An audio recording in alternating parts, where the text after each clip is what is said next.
All right, so thank you very much everyone for coming to today's presentation. We're excited to be here today to speak to all of the counselors about US higher education. So we have a very comprehensive presentation for you today, and we're just going to go and quickly reintroduce ourselves. So hajime my name is Christopher Turbio. I'm from Orange Coast College, which is a 2-year community college in Costa Mesa, California. Hi, everyone. I'm Elizabeth Lorenz. I'm the International Recruitment and Retention Specialist at Minnesota State University, Mankato. Thanks for joining us. Hi, everyone. I'm Stacy Aquero, Admissions Advisor at Stony Brook, New York, located in Stony Brook, or Stony Brook University, located in Stony Brook, New York, about an hour outside of New York City. Thanks so much for joining us today. Hello, my name is Rashad Howes, Director of International Recruitment at Missouri Western State University. Thanks for joining us today. Good evening, everybody. My name is Scott McClama. I'm the International Recruitment Manager at Pepperdine University in Malibu, California.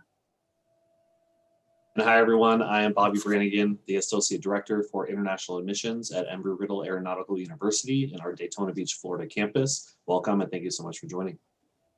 All right. ありがとうございます。はい、よろしくお願いします。So let's go ahead and get started with the presentation and talk about the overview today. So again, it's a very comprehensive presentation, really geared towards helping you help your students interested in studying in the US. So we're going to be talking about the application process, finding the right fit, admissions updates, especially in light of COVID, information on scholarships, the F1 visa process, and we'll spend some time to talk about our individual institutions, okay? And for each of the representatives, they'll spend roughly about 1 to 2 minutes on their assigned slide.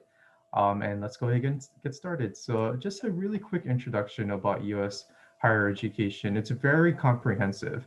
In fact, we have the largest higher education system in the world with more than 4,500 universities and colleges spread throughout our country. And there's many different types of institutions. So we have public and private institutions based on how our institutions are being funded. There's 2-year colleges, 4-year colleges, and that's broken down into many different types of institutions that have specialties, including research universities, career technical colleges, liberal arts colleges and universities, arts conservatories for students interested in the visual and performing arts, and also Institute of Technologies. So I'm actually going to take a quick time to speak a little bit about the community colleges, which is actually a very popular option from students in Japan. And looking at the most recent IIE's open doors, the majority of students pursuing their undergraduate degree from Japan are currently attending US community colleges. In fact, 25% of the total number of Japanese students in the US are currently attending community colleges right now, opposed to the 7% of students from Japan starting out at 4-year institutions. So again, it's a very popular option. It's a very common option.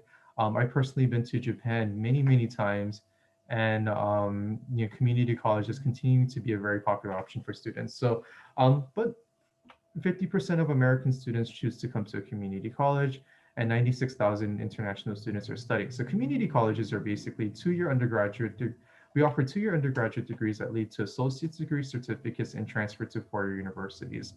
So really how the journey works is that students will come to us, complete their first 2 years, they'll graduate with an associate's degree, or they transfer without an associate's degree, so that'll lead to university transfer. But one of the biggest advantages of getting an associate's degree is that students have an opportunity to do optional practical training. Optional practical training is basically an allowance on a student's F1 visa to work for 1 year in a job related to the degree that they earn. So many students will use this as a gap year before transferring to a university, make some money, and ultimately students will complete their final tiers at a university to complete their bachelor's degree. There's many different reasons why students come to community colleges. Specifically for students from Japan, the 2 main reasons why students will come to community college is 1, save some money because our tuition fees are less expensive or less. And another reason why is actually English proficiency. Many of our Japanese students, for example, are very highly prepared to come to U.S. universities except for the English proficiency, as community colleges can offer intensive English programs to really help the students become competitive to universities that they're going to, that they may not be ready right after high school. So again, very popular option and something to consider. So that's just a quick overview of U.S. institutions in higher education institutions, and I'm going to leave it to my colleague Bobby to talk about the admissions process. All right, thank you, Chris. Hello again, everyone. So I'm going to talk about the types of admission reviews. So basically, jumping right into it, we have holistic review, academic comprehensive review, and a guaranteed admissions. So in terms of the holistic review, this takes into account factors such as the student's strength of the high school coursework, academic and extracurricular activities, unique talents, and personality. So by evaluating an applicant from a holistic perspective, we take time to get to know them as people, not as numbers. So we'll look at recommendation letters, test scores, like I said, extracurricular activities that they may have been part of. So we're going to look at them as a whole and kind of get to know them a little bit more. Maybe a personal essay will definitely help us out. In terms of comprehensive review, we'll look at multiple different factors beyond the courses and grades. We want to evaluate their achievements in light of the opportunities that are available to them and the capacity that each student may demonstrate to contribute to the campus. So their high school environment, academic and personal accomplishments, their family environment, maybe other circumstances. That helps us to make more informed decisions about their particular achievement and what they'll be able to provide to the university life. Other criteria will include holistic review, such as their grade point average, their performance in specific subject areas, and those types of things as well. But comprehensive is more about them, but their environment as well. Guaranteed admission kind of means just that. So institutions may have guaranteed admissions based on the student meeting the minimum criteria. So a lot of guaranteed admission might be a grade point average and maybe some test scores. If a lot of the institutions now, if they are test optional, then pretty much they might just be looking for their grade point average. And then if they meet that minimum grade point average, they're guaranteed an admission. A lot of institutions, maybe community colleges, may have a guaranteed admission agreement with four-year institutions. So the student may be able to begin classes at the two-year community college, and then they would be able to enter into an agreement with a specified four-year institution. So then if they meet all the certain requirements, complete the courses, complete the grade point average, they're able to automatically be approved for admission into that four-year institution. And then once they meet the requirements, they're able to just segue into that institution. So that's kind of a little overview of the admission reviews. A quick tip is submit a school profile to provide context, which should provide curriculum of languages, of instruction, grading scale, average standardized test scores, and the university matriculation. That definitely helps us out to kind of know the school environment a little bit more and be able to research, on the transcripts and, where the student is coming from. So that'll help, the admissions counselors from the high school side. So next slide. Thank you. All right, and then what makes a university selective? So selectivity does not determine the quality of the institution. So this is kind of a little bit past rankings. So we want to make sure that the students are not looking only at rankings. So we're looking at the university's reputation, the available seats in specific degree programs or the university as a whole, and the financial aid and scholarship opportunities. So all of these factors go into what makes this university selective. Just because they're ranked #1 in a program doesn't mean that they're the right fit for the student. So in terms of their reputation, in the industry, potentially, maybe they don't have such high ranked programs, but they do have a really great reputation in their field or their fields of study. So available seats, it could be, a really popular program. It could be the funding that they have in terms of their specific institution, or it could be the specific programs that they only allow a certain amount of people in there. And the financial aid and scholarship opportunities. Universities and institutions can be very selective on their students that they are allowing in because they want to afford them the greatest opportunities. And so, they can meet their demonstrated need or provide specific types of scholarships. So they want to make sure that the student is as good of a fit to the university as the university is for the student. So next slide. All right, and then admission resources. So going over these, hopefully you've heard of these different organizations. So institutions in the US are part of NACAC, so the National Association for College Admission Counseling, and International ACAC, International Association for College Admissions Counseling. So these are organizations that we are all part of. It helps keep us ethical. So it's they have, a set of rules that we do follow in terms of recruiting, in terms of admission, in terms of, accreditation, whatever that may be. So these are definitely good resources for you as counselors to be using, to be part of as well. You get to learn a lot. You get to go to conferences, meet a lot of people. So networking opportunities are very great. They have great resources in terms of different types of education, how the education system is evolving. So it gives you a little bit more insight into those areas as well.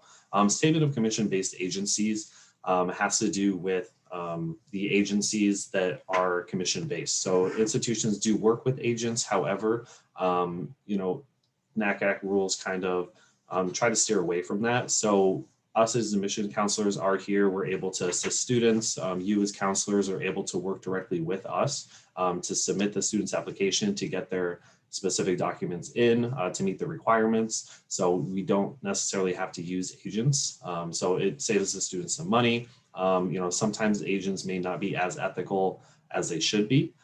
So again, going back to those NACAC rules in terms of recruiting and admitting students, we want to make sure that students are not only looking at agents, they know that they can come directly to us. They can utilize you guys as a resource, and then you all can use us as well. So that's just a little bit about the admission resources. So make sure that you guys are looking these organizations up and then getting involved as well. So, and then with that, I'll pass on to my colleague. Thanks so much, Bobby. And as Bobby mentioned, a lot of the resources we're providing today is helping or is having you help the student find the right fit for a university in the US. And with over 4,000 or 4,500 universities in the US, it can be a lot to process. And there's a lot of factors that come into mind as to helping a student find the right fit. And we certainly value your commitment to helping the student find the right fit. And we are, of course, a resource in helping them do that. And there's so many things to consider about universities in the US to help a student find the right fit. And here's a number of them that I'll go through. Location, of course, is one of them. If a student wants to be in a particular area, of course, in the US. But of course, if they want to be in an urban community, a suburban community versus a rural community. Within that, I also talk about climate. So if a student wants to be in a warmer climate versus something that has a more traditional 4 seasons, and comparing that against a climate that they're typically in, and knowing what that climate is. With that, I also also talk about size of a university. There are obviously small schools under 5,000 students, some medium schools, and then larger schools that can be over 15,000. So all of that in your location is something to consider when advising students.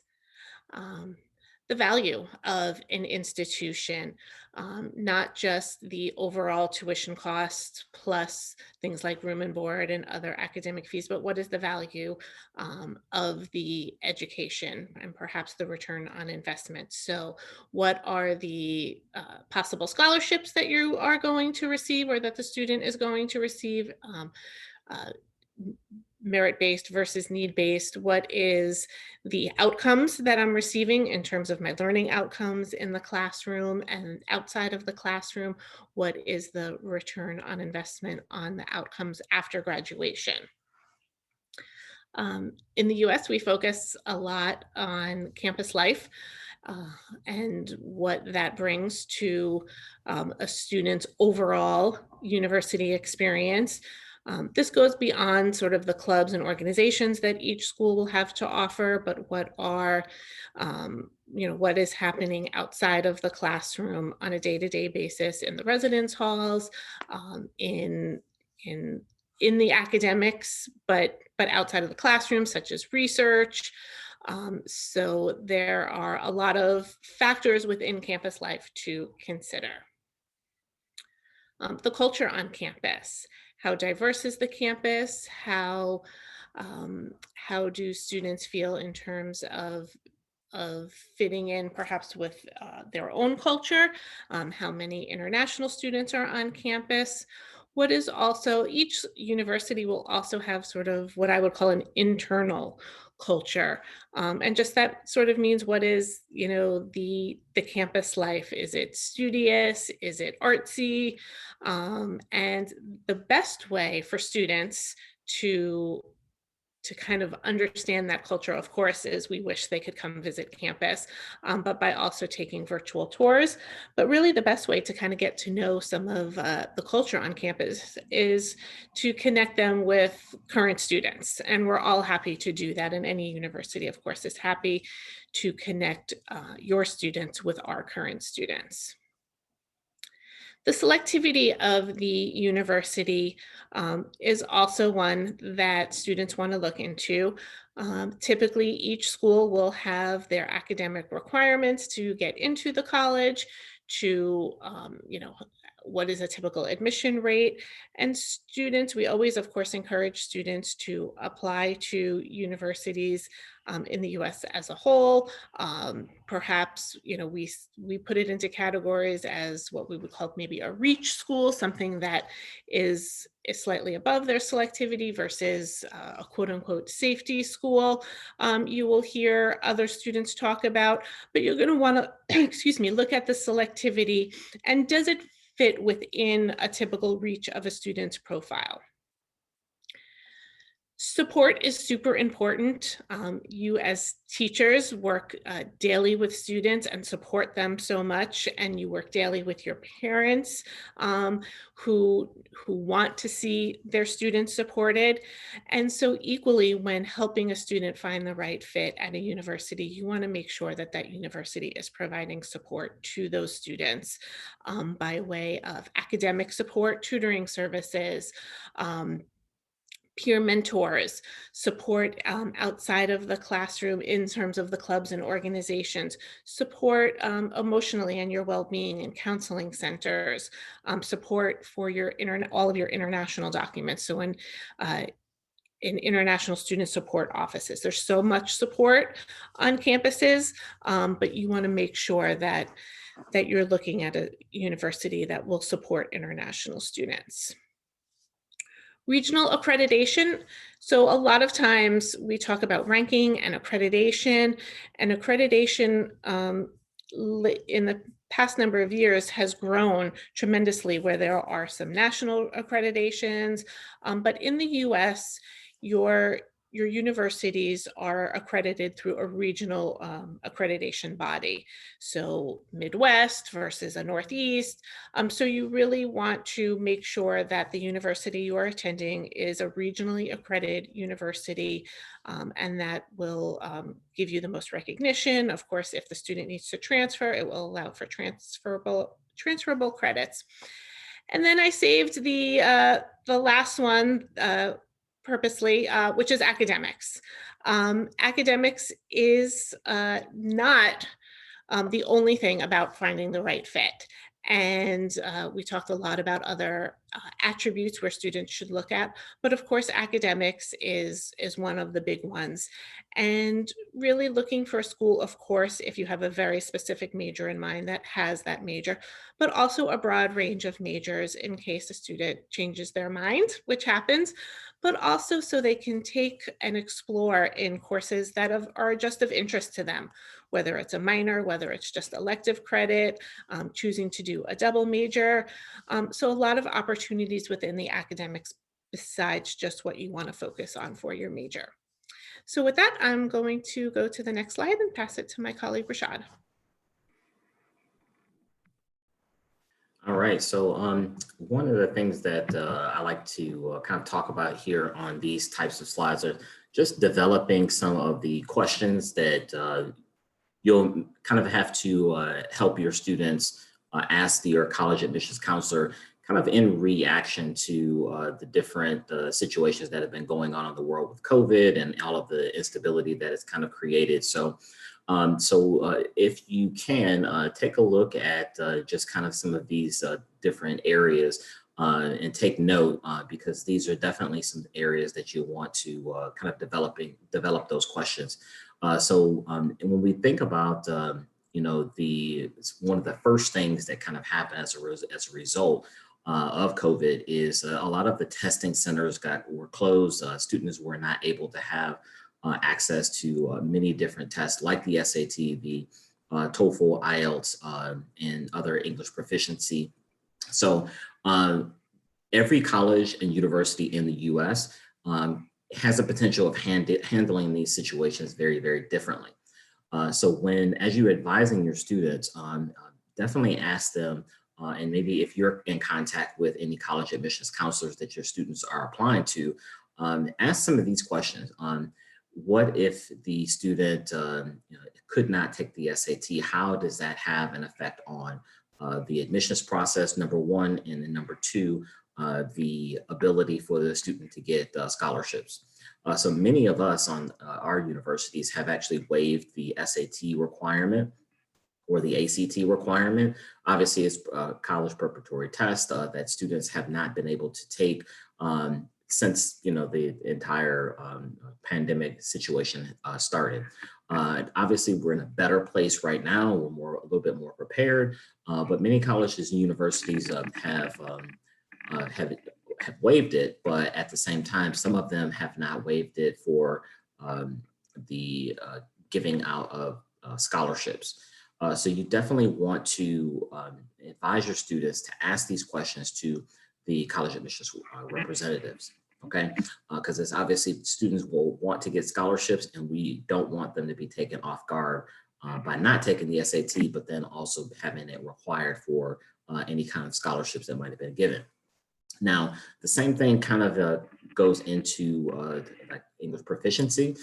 So the TOEFL and the IELTS have been really very popular options for English proficiency. As you know, almost immediately they started to administer these tests online. So they switched from like a paper proctored type of students will be able to go to the actual testing center and take these tests to an online only test. So many colleges and universities have recognized these tests for English proficiency. So that's actually obviously a really good thing. So one of the things that you also want to take under consideration is the Duolingo test. Duolingo is a new test. It came before, obviously, the pandemic, maybe for the last 3 years, but it is an online only test that actually gives students a lot of options to be able to take the test at home, online, and be proctored online as well. Now, it's a new concept, so some schools and universities are accepting the Duolingo test, some are not. So again, as you are advising your students, try to get them to ask that question, whether or not Duolingo is, number one, going to be an option for them to take, or number two, if they're going to take it, that the college or universities that they're applying to is going to be accepting Duolingo. All right, and then lastly on this slide, just conditional admission, whether or not the universities are continue to offer conditional admission, say if they need like some transcripts, or if there's going to be like maybe an English proficiency exam requirement for that conditional admission. A lot of these policies have definitely changed as a result of the current situation. So we can go to the next slide there. And so one of the things that we kind of also look into is whether or not the college or university is continuing its flexible, test optional kind of situation. We kind of obviously talked about that. So, with that, you want to also take under consideration whether or not that college or university has had that policy just for the fall 2020 that's kind of already passed, or whether or not that's going to be going into some of the successive semesters, whether it's a fall student who maybe deferred to the spring term, or a new student who's going into their freshman year in the U.S., fall 2021. All right, so some of these things you want to take under consideration. Obviously, the test optional, test flexible can mean different things at different universities. All right, I already kind of talked about whether or not it is going to be taken under consideration, not for admission, but maybe required for scholarship. All right, so with that too, you want to kind of ask that college, university, or have that conversation with your student about whether or not their application is still going to be competitive with that in mind. So if they're applying to a very selective school or a selective program, you may want to have that conversation on whether or not they should still be taking the SAT. Some students have definitely been very encouraged by the fact that a lot of the colleges and universities are not taking the SAT, or that they're test optional, test flexible. But if the bunch of colleges that they want to apply to are going to be taking the SAT under consideration, maybe still for admission or for that scholarship, then you want to make sure that they're prepared so that they're able to be competitive and get into the college or university that they want to go into. All right, so as far as the some of the tests are concerned, we definitely want to make sure that students have that ability to be able to get into different colleges and be able to be very, very flexible themselves. All right, so we can go into the next slide, please. So, the other thing that we kind of have to take under consideration as well is just making sure that students have options. So, many of the students, and maybe even yourselves, know a lot of the colleges that in the U.S. Like, so everyone knows about Harvard, Yale, Stanford, things like that. So one of the things that we want to do as well is encourage them to broaden their reach and figure out other universities that are going to maybe not be Harvard, Yale, or maybe even some other schools that they may have heard of, but to get them to take a look at other schools that might also meet some of their needs. All right, so that's what we kind of look into the aspect of applying broadly. So we definitely want them to be able to go for their reach school like that, like the school that might be really, really competitive. Because why not knock it out the park? Why not help them to get into the university that is something that they never thought that they'd be able, or maybe their dream school, and that's definitely fine. That's great. Those are very great schools, very competitive, but also kind of have them take under consideration some of the other things as well, like other schools, financial aid, and scholarships. So many schools in the U.S. have great scholarships that they offer to international schools. Definitely encourage them to find those, as well as taking a look at schools that they might not have ever heard of. All right, so definitely very, very important kind of situations that you want to take under consideration. We have the holistic review. That's definitely something that you kind of want to educate your students on, and make sure that they understand what this means, that schools are going to be taken into consideration more than just maybe their SAT, their ACT score, or maybe even their GPA, obviously. And make sure that they have a backup plan to take under consideration when they're looking for schools outside of like that reach school. And the last thing I'll say definitely is that, we definitely want to be able to serve them. They want to be able to get into their great school, but don't overburden them with too many applications. Definitely, I know that this can be an issue especially when you're maybe talking to the parents of these students and they want to apply to 27 schools or something like that. But definitely start to have these conversations early in the college selection process, so that you can set these expectations that it's going to be in their favor or in their best interest to limit the number of applications. Some schools and universities, some academic advisors or advisors like yourselves are maybe taking a look at 5 universities or 10 universities. So definitely start to set these expectations as soon as possible so that you'll have an easier time once the student gets to their senior year. So with that, I'll go ahead and pass it to my colleague, Scott. Great, thank you, Rashad. Okay, so I'm going to talk just briefly about scholarships and financial aid. I'm just going to give you some terms to know, and certainly, I'm sure this may bring up more questions, and so we'd definitely be happy to answer some of those questions at the end of the presentation. So from this first slide, financial aid is defined as money that is supplied by a source outside the family to help pay for the cost of education. And those can come from a number of different sources, as I'm sure you're aware. It could come from the university itself. It could come from the government. It could come from a third-party organization outside of the university.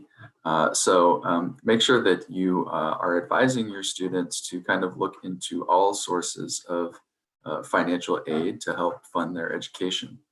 A few terms to know when dealing with financial aid. The first two that we're going to talk about there are merit-based and need-based. So whenever you see merit-based in reference to scholarships, that means that the scholarship is awarded based on the student's academics. So it's going to be based on their grades and possibly test scores that they received while they were in high school, or if they're a transfer student, it'll take into consideration those grades that they received in college as well. Need-based scholarships are scholarships that are based on the student's financial need. So it takes into account how much the student how much the student is able to pay for their university education, and it offers them a scholarship based on that amount to help cover for that. A few other terms that are helpful, kind of related to financial aid, certainly related to the student's finances and ability to pay, are need aware, need blind, and then unmet need. So those first two, need aware and need blind, reference a certain kind of admission practice. So need aware means that at the point of admission, the university admissions office that's making the decision, they take into account the student's financial need when making the admissions decision, and to not admit students that won't be able to pay. And that takes into consideration how much the university is able to offer, if they're able to offer any need-based scholarships. But that just means that the university is aware of the student's financial need, when they apply for the university. Need blind means the opposite. It means the university does not take into consideration the student's financial ability to pay for their education. And so the term then that kind of describes that is unmet need.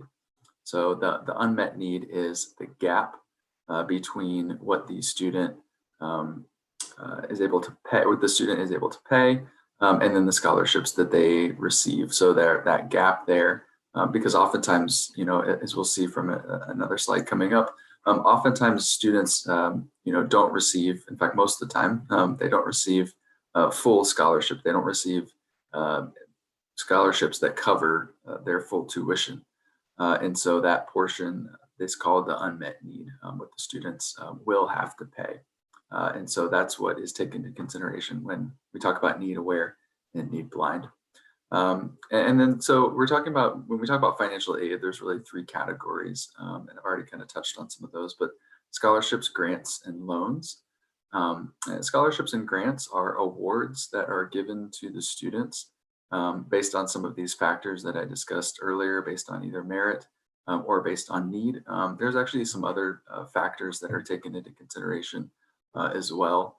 The different kinds of scholarships and grants that are offered at universities. Some of them have to do with where the student is from, in fact. And so some universities have scholarships set up for students from particular regions of the world or specific countries even. And so these are awarded to those students. Oftentimes the university has an interest in increasing their international student population and sometimes even increasing the population of students from a certain country just to add in the diversification of the international student body. And so once again, scholarships and grants, these are awards that are given. This is money that is free money. It doesn't have to be paid back. So there's a number of different ways that students can qualify for those, depending on what kind of scholarship or grant that it is. And finally, loans. As I'm sure you're aware, this is money that is given to the student to pay for their education that will then be paid back by the student when they complete their education. These are certainly very common in the United States for students, especially domestic students. We have federal loans that are given out to domestic students in the United States. International students are not able to qualify for those if they don't have U.S. citizenship. They wouldn't be able to qualify for some of those federal loans, but there are some third-party organizations that actually do offer loans to international students to pay for their education. We'll go to the next slide. And on the next slide, we're going to talk about some different ways that students are able to apply for scholarships if they need to apply at all. So as you see there, that the first little bubble says that there are some scholarships that are offered at the point of admission. And so, these are, when we talk about those merit-based scholarships, a lot of institutions don't require the students to do anything extra to receive merit-based scholarships because the students will already have submitted their high school transcripts, their test scores. And so these are the things that are taken into consideration for the merit-based scholarships. And so, some institutions will require an extra application for merit-based. So this is something that the student and yourself will need to familiarize yourself with each institution because it's not the same from institution to institution. So make sure that you're aware of that. Is an application needed for merit-based scholarship? Some of the scholarships you apply for actually after receiving an admission offer. There may be some opportunities to do that once you know that you can be admitted. Then you're able to apply for some more scholarships. In fact, it's also really important to know that there are scholarships available to students the further along they get in their academic career at a particular university. Most universities have some scholarships that are available to current students. A lot of these are given out by academic departments at the university. Sometimes they're awarded based on work that the student has done, schoolwork that the student has done, papers they've written, that kind of thing. Or it could go towards a particular kind of research that the student is doing. But yes, the academic departments at universities do have funds that they can give out and offer scholarships to students. And there's a lot of other ways that current students are able to have access to funds as well. In addition to working on campus, international students, if they're on the F1 visa, they are able to get a job on the campus at the university. Some of the scholarships can be awarded based on a guaranteed academic criteria, or it could be holistic review. So we talked before a little bit about a holistic review and what that means. And so sometimes scholarships are given out based on that same kind of holistic review where they take into account not just the student's academic progress, but also takes into account other factors as well. Again, other things that the university values in their students. It could be something like community service and different kind of extracurricular activities. that could be taken into consideration for scholarships. Or again, like it says, they're guaranteed academic criteria. Sometimes universities are upfront and they say, okay, if you meet this minimum GPA threshold, if you meet these standardized test scores, you will receive a scholarship. And sometimes it's kind of somewhere in the middle between those two, where it is strictly merit-based and strictly based on academics. But the university has their own kind of system for how they weigh maybe test scores versus their high school progress. And so you may not always see that. And you may not always get, a specific number up front to where like, okay, if you have this minimum GPA, then you get the scholarship.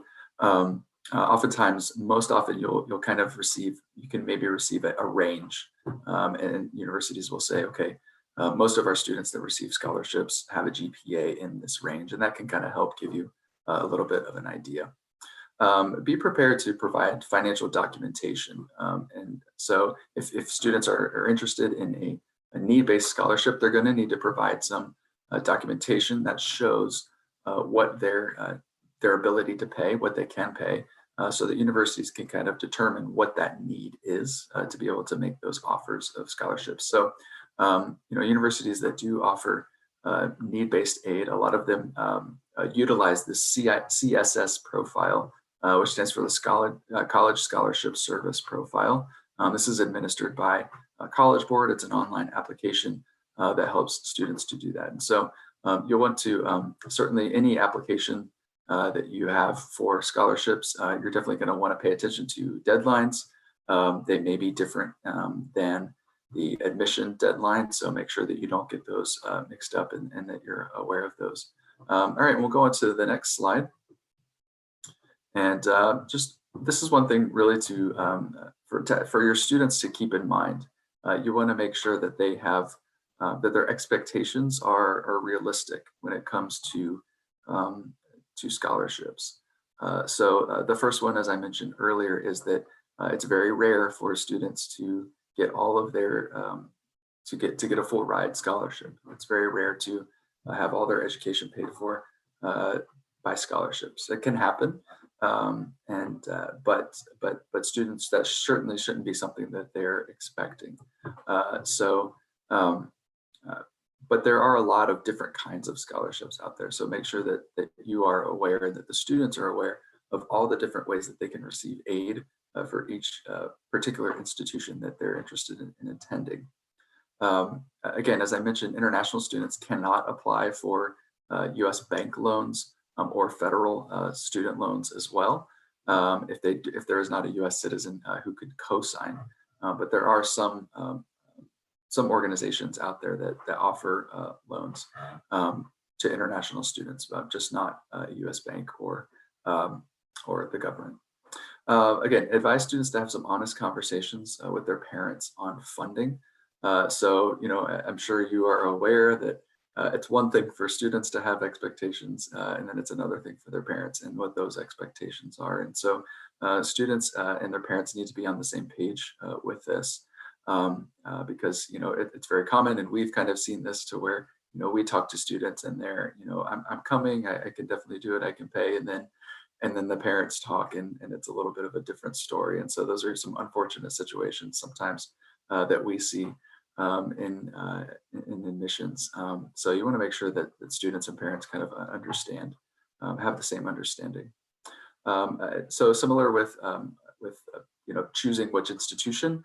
You want to make sure that students are applying broadly, that they vary the different kinds of institutions that they're applying to based on this idea that they're not necessarily going to receive, they may not receive all that they need, to pay for their education. So look for affordable options, places that students are able to attend, even if they don't attend a scholarship, such as community colleges. So that's, again, a little brief a bit on scholarships, and now I'm going to hand it off to my colleague, Elizabeth. Thanks, Scott. So I want to transition us into what happens after a student starts receiving their admission offers and what are the next steps to enrolling in a US university. So in general, once students start going through that application process and they're submitting everything by the deadline, hopefully within a few weeks or so, they'll start receiving some admission offers and potentially some scholarship offers too. But it's really important that the more schools that the student applies for, it's best to wait for all the admission decisions to come in before committing to a university. In general, the deadline for many universities and colleges to commit or confirm their enrollment is May 1st. Students in some cases can commit after that deadline, but they might lose out on some scholarship funding as well. So it's really important to keep that May 1st deadline in mind. Again, not every university or college follows that May 1st enrollment confirmation, but in general, that tends to be that set date that students need to be starting to make their final decision once admissions offers come in. Now, of course, like my colleague Scott was talking about with the overview of scholarships, even if a student is applying to many universities and also is applying and receiving scholarship benefits or grants, it's important to look at that unmet need gap that my colleague Scott was mentioning, because if a student does receive a good scholarship of, just as an example, $10,000, but even after scholarship, they still need to pay maybe $30,000 for their tuition and fees. That's going to be a much larger unmet need, depending on the student's financial ability, than maybe a $2,000 scholarship that would reduce the student's tuition to under $15,000. So it's really important to understand what that student's overall budget is. So even if they're receiving great scholarship funding, it's important to look at the value of that scholarship and aid versus the monetary amount of the awards and the unmet need that the student still is responsible to cover at that university when they attend. Now, also keep in mind, of course, we know that students are applying for admission during the completion of their high school. So typically in their senior year, they're submitting their academic transcripts, and we know that students' final grades are not available. So admission offers are provisional upon receiving the final transcripts from those students. So we typically offer students a provisional or maybe conditional admission upon the contingency that students will provide those final transcripts when their grades and final test scores are available. Now, it's very uncommon that if a student is accepted with the grades that they've completed so far throughout their high school, that they would be rescinded or denied an admission offer. That very rarely happens. So encourage the student to still press on to doing well in their academics, and then send those final transcripts to us, and we'll just review those for final admission decision as well. Once the student starts receiving the admissions offers as well, it's important that they prepare the financial documents that they will need for their F1 student visa appointment. And I'll talk a little bit more about that visa appointment in the next slide as well. But if they're receiving any grants, loans, scholarships, or personal funding, they do need to start preparing those documents as well, because that's an important part of getting the student visa to come to the United States. They do need to show this financial information to the university and the colleges that they've been accepted to and are planning to enroll in before they can receive the I-20 from that university. They need to show how they plan to fund their education. So it's very important that they demonstrate this amount for at least the first year of expenses at the university or the college. So that would include the tuition costs as well as the living costs and maybe any additional miscellaneous expenses. And then during that time, while a student has made a commitment to a university, it's important that they check their emails from the International Student Service offices at those universities for any updates about their enrollment to the university. So that could include things like international orientation, registering for classes, payment deadlines if they have an enrollment deposit that they still need to submit. So there's a lot of information that's coming in between the time that a student commits to a university and when that student enrolls. So do encourage them to continuously keep in contact with the university and check their email regularly for a lot of those updates. So that will go to the next slide here. So this is just a brief overview about what the process is for applying for the F1 student visa. So of course, students first have to receive an admission offer to a university or to a college. And like I mentioned, they do need to provide that financial documentation of how they plan to pay for their education. And they'll start receiving the I-20s from the colleges and universities. Typically the I-20 is for the F1 visa. In some cases, some students may be coming on a J1 visa program and receive a DS 2019, but in general, that F1 visa with the I-20 is the most common document for degree-seeking students.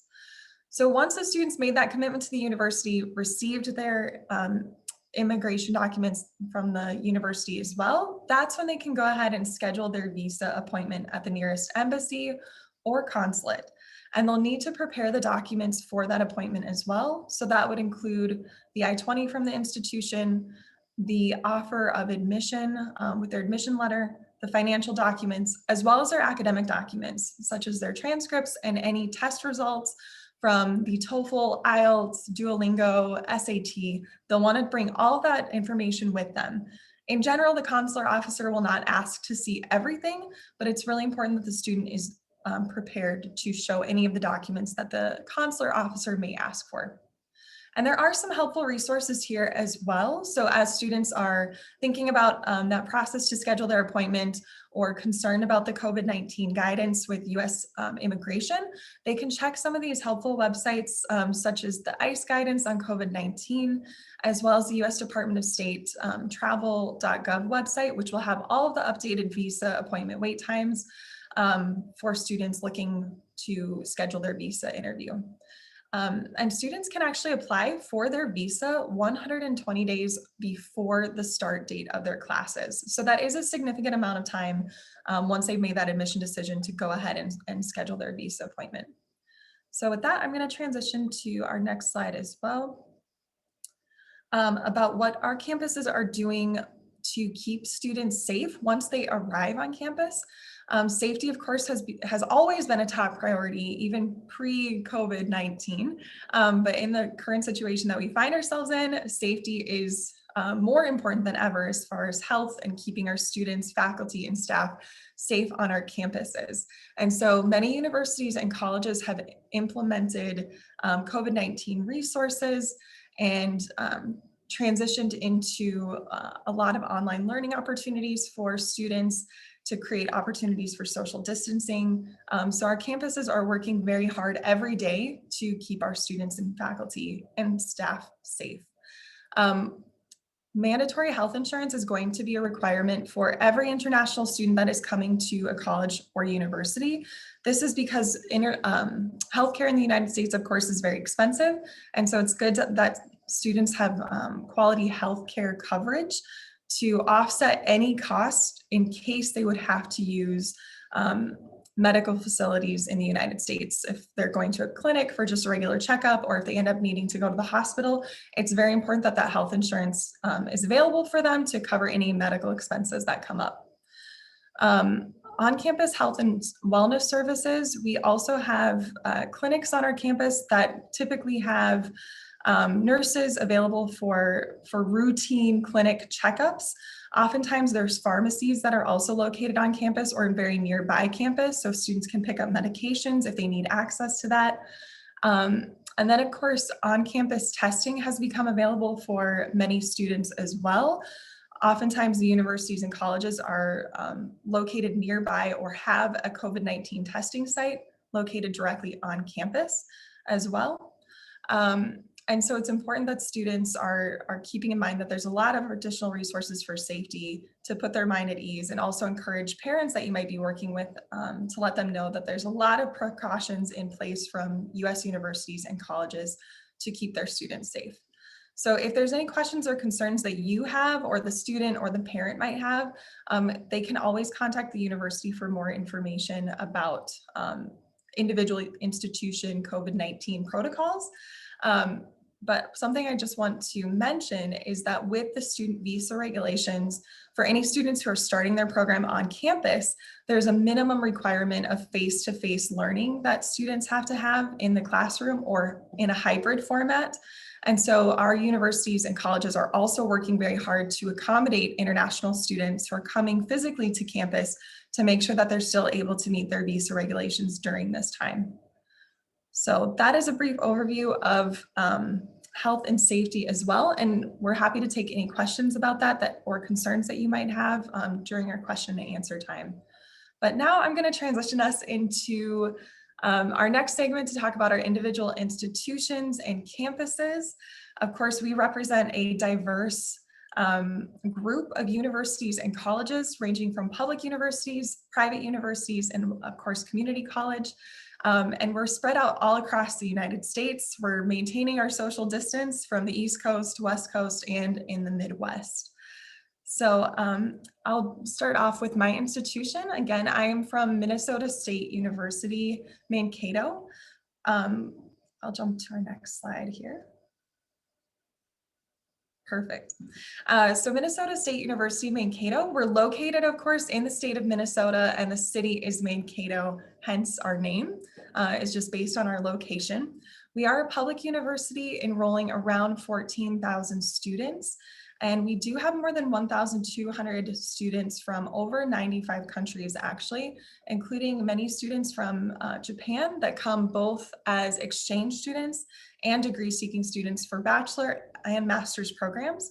And we also have a Center for English Language Programs on our campus that works with any students who may not meet the minimum English proficiency requirements through our intensive English program. So depending on the level of that student's English abilities, they do have the option to come and study up to 2 years in our intensive English program, or in some cases, maybe just 1 semester if they would need any additional English language support. We offer more than 130 bachelor degree programs as well, and 80 graduate and doctoral programs on our campus. So we have a wide range of program offerings from arts and humanities, business, STEM programs, social sciences. So a lot of options for students to choose from. And we do also offer a guaranteed scholarship as well. It's called our International Maverick Scholarship, and it is a 40% scholarship that's available for every undergraduate international student who's accepted to our university. So that's a very brief overview. If you have more questions, I'm happy to share information, but with that, I will give it to my colleague.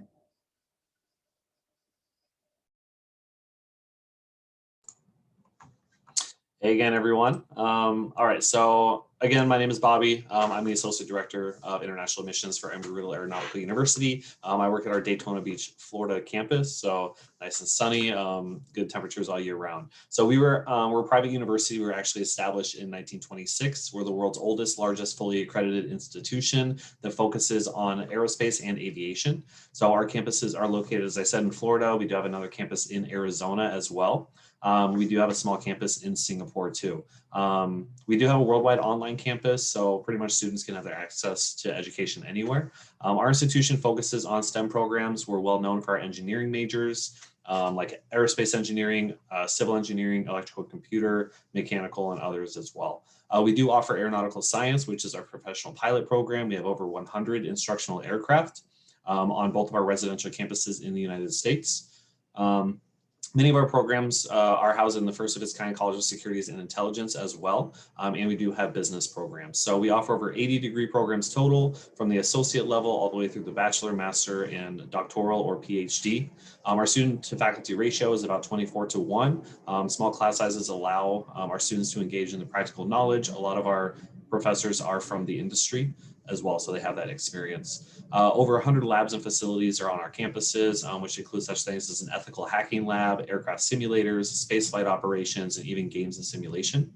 We have over 300 clubs and organizations for our students as well, so they're very involved on our campus. Students come from all 50 states and over 148 different countries, so we're very diverse internationally on our campuses. We offer partial merit-based scholarships. These are based on the SAT or ACT subject tests. As of right now, but we are working with our financial aid to try to determine how we can provide scholarships to our students that don't have access to those tests. So we do have athletic scholarships. We're NCAA Division II ranked.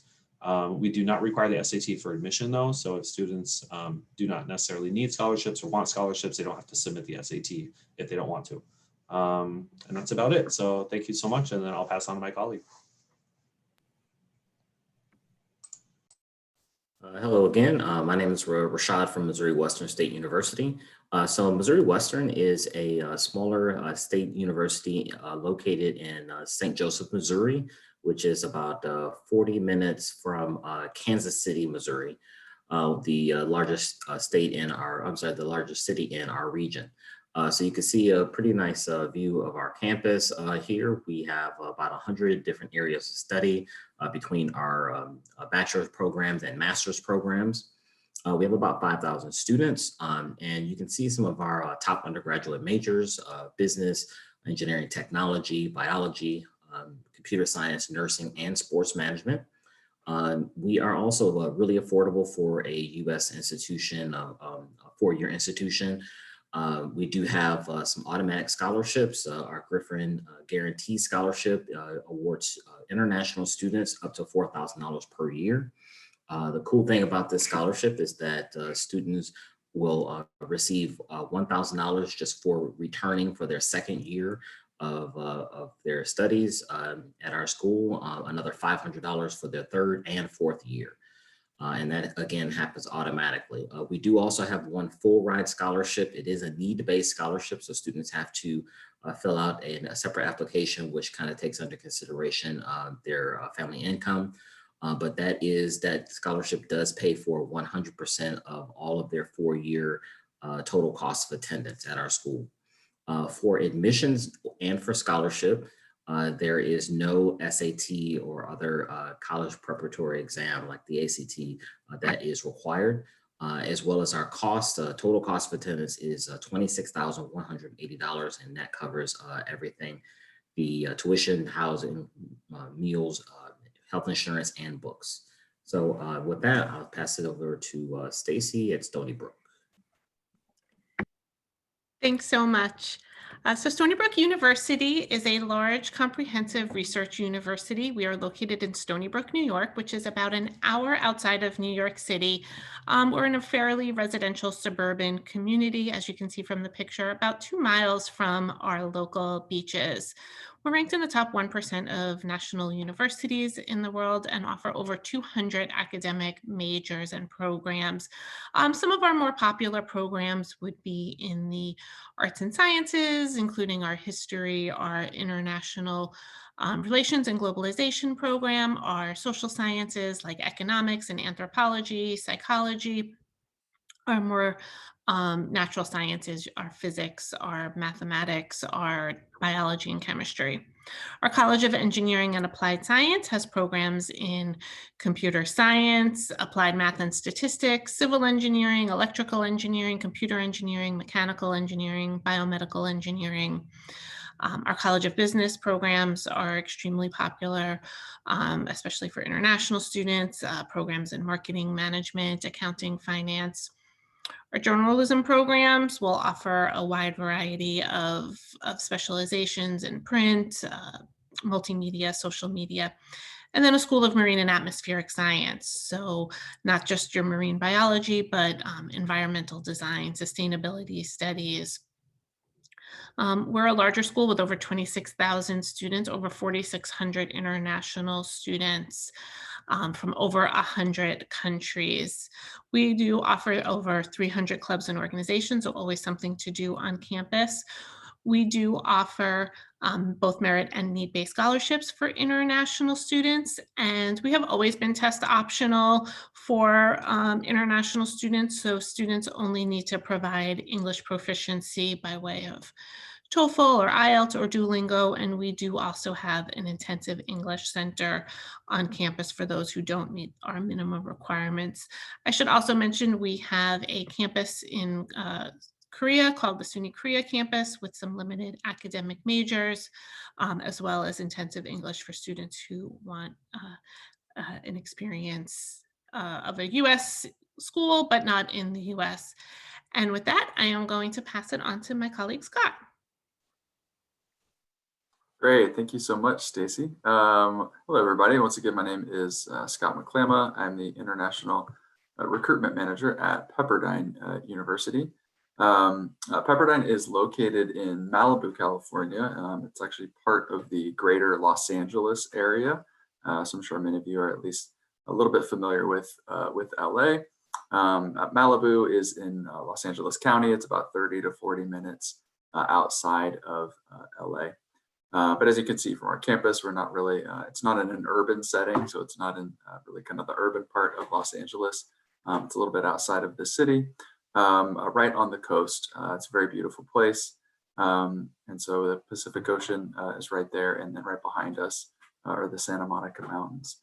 Pepperdine is a private Christian liberal arts university with a small to mid-sized student population. So what that means at the undergraduate level, we have about 3,400 students. 13% of those are international. And we also have 4 graduate schools as well, bringing our total student population up to around 8,000. At the undergraduate level, we do have 44 different majors that the students can study. So it's a typical kind of liberal arts offering. As you can see, there are top 5 majors listed there on the slide. But we also have a screen arts major that is very quickly growing. And so this is great for students that want to study film. And there's lots of opportunities, obviously, for them in the Los Angeles area to do internships and go on to work at some of the studios nearby. Our size, being smaller, helps to really kind of keep our student to faculty ratio pretty tight. So it's a 13-to-1 student to faculty ratio, which means our students really get a lot of attention from their professors. And in fact, all of our courses are taught by full professors. We don't have any teaching assistants. We do offer merit-based scholarships for international students. There's no separate application that is needed for students to qualify for those. As far as the application goes, we are on the common application. And additionally, we require proof of English proficiency. And for 2021, we are test optional for students. So yeah, it's a little bit about Pepperdine, and now I'm going to hand it off to my colleague, Chris, right down the road from me at Orange Coast College. All right, thank you, Scott. So we're going to round it up for me to talk about Orange Coast College. Again, thank you for sticking out to the presentation today. But yes, Orange Coast College is a 2-year community college located in Costa Mesa, California, which is between Los Angeles and San Diego and Orange County. One unique thing about Orange Coast College is actually Japan is our 2nd largest international student population. We have about 253 students from Japan currently studying at OCC, and for many years we've had many Japanese students come and study at OCC. We're one of the most comprehensive community colleges, offering more than 130 different programs.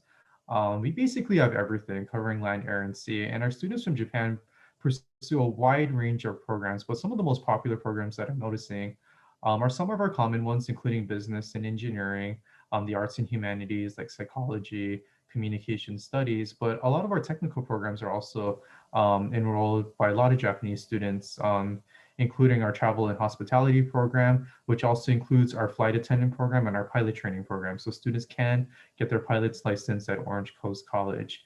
Ultimately, a lot of our Japanese students will like to transfer to university. As one of the California community colleges, we are a feeder to the University of California system and the California State University system, but our international students have transferred to nearly 115 universities last year. We have a lot of facilities on campus, so we're actually one of the largest in terms of actual size.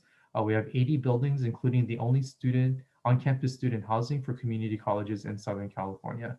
Now, one of the reasons why we have a lot of Japanese students actually is their presence on social media. So my previous trips to Japan, a lot of students were very familiar with OCC because of our 2 YouTubers here, Shino and Masashi, who was in a YouTube channel called Bilingual Chico, which is a very popular YouTube channel that you may be familiar with, but their videos overall has about 1 million views. And a lot of our students, especially from Japan, love to vlog about their experiences coming to OCC and studying at a community college and provide really great tips, especially when it comes to the transfer. There's a lot of information that I can share about OCC. We're currently virtual. So we do offer classes that are scheduled specifically in Japan. So we're doing a couple of things in Japan. So we offer classes virtually to cater to your time zone. And we're also working on having OCC classes in Tokyo. So I'll send more information about that once that starts to develop, but we are going to host OCC classes in Japan.